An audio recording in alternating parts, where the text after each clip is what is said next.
எலியா மாதிரி ஒரு மனுஷன் நீங்க பார்க்கவே முடியாது. எலியா ஒரு நாள் ஆண்டவர்கிட்ட எல்லார்கிட்டயும் கோச்சிக்கலாம். ஆண்டவர்கிட்ட கோச்சிக்கணும் போய் எலியா என்ன பண்ணிட்டாருன்னா எங்க போய் படுத்துக்கினாருங்க, சூறை செடி கிழப்பு, அது பெரிய ஆலமரம் மாதிரி பத்துக்கினாரு. அவர் போயிட்டு இவர் கோச்சிக்கினாரு. கோச்சிக்கினா புத்தி கெட்டு போயிருந்து எலியாவை பார்த்து கண்டுபிடிச்சிக்கலாம்.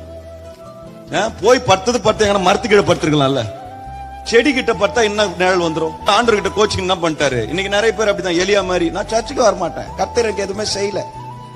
ஆண்டவர் நான் வீடு கேட்டேன் கொடுக்கல, நான் கார் கேட்டேன் கொடுக்கல, எனக்கு பிசினஸ் கேட்டார் கொடுக்கல, நான் ஃபாஸ்டிங் போட மாட்டேன், நான் ஜெபிக்க மாட்டேன், கர்த்தரை தேட மாட்டேன், எனக்கு கர்த்தருக்கு டூ டா டா டை கா விட்டுன்னு தெரியும் ஆண்டவர் கிட்ட.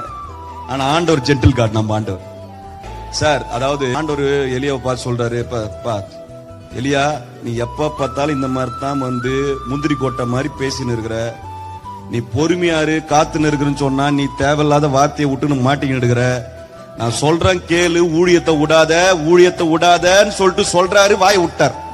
சார் நீங்க ஊழியம் வேணான்னு சொன்னா அடுத்த கட்டத்துக்கு நம்ம ஊழியம் வேணா டிக்ளேர் பண்ணிட்டான்னு எலிசா ரெடி ஆயிடுவார். ஊழியம் வேணாம் சொன்னா அடுத்த ஆல்டர்னேட்டிவ் ஆண்டவருக்கு நிறைய இருக்குது. இவர் ஊழியம் வேணாம் டிக்ளேர் பண்ணும்போது எலிசா ரெடி ஆயிட்டார். நல்ல கவனிங்க, இத பார்த்துட்டு நேரா போய் சூறை செடியின் கீழே படுத்துட்டார்.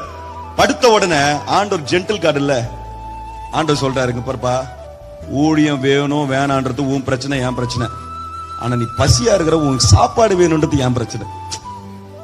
அதாவது ஊழியத்தை பெருசாவும் நீங்க நினைச்சுக்கவே தேவையில்ல.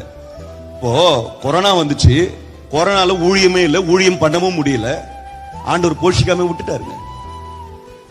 ஊழியம் முக்கியம் இல்ல, ஊழியத்தை கொடுக்கிற ஆண்டவர் தான் முக்கியம். ஊழியம் இருந்தாலும் இல்லனாலும் கர்த்தர் போஷித்து நடத்துவார். எலியாவை கர்த்தர் நடத்தினது போல.